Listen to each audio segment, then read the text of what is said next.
गुरून् हत्वा हि महानुभावान् श्रेयो भोक्तुं भैक्ष्यमपीह लोके हत्वार्थकामांस्तु गुरूनिहैव भुञ्जीय भोगान् रुधिरप्रदिग्धान्. It would be better to live in this world by begging than to enjoy life by killing these noble elders who are my teachers. If we kill them, the wealth and pleasures we enjoy will be tainted with blood. It could be argued that Arjun needed to fight and win the kingdom to maintain his livelihood. But Arjun refutes that line of thought here. He says that he would prefer to live by begging than commit this heinous crime.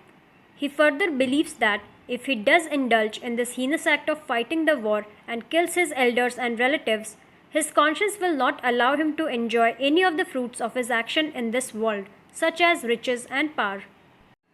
Arjun is now at the peak of his emotional turmoil. He suggests that instead of fighting, he would rather live as a beggar, a life devoid of material comforts but free from the guilt of killing those he reveres. Let's unpack his thinking. Guru na hatva, not killing the teachers. Arjun clings to the idea that killing one's spiritual guides, even if they are on the wrong side, is still a sin. Shreyo bhoktum bhakshyam. Better to beg and live simply. He expresses a willingness to renounce worldly ambitions rather than commit violence against Bhishma and Drona. Arth kamam, those desiring wealth and gain.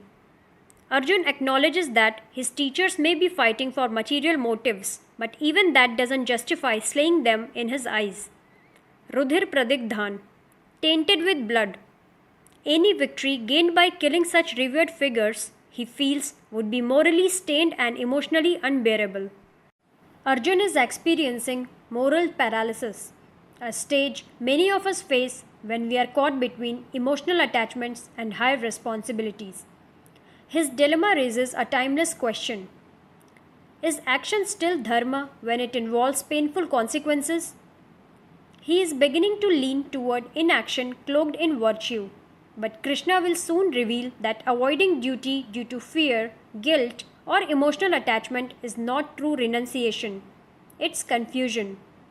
This verse also shows that Arjun is sincere, but his vision is still narrow. He needs divine wisdom to see the bigger picture of dharma, karma, and soul evolution.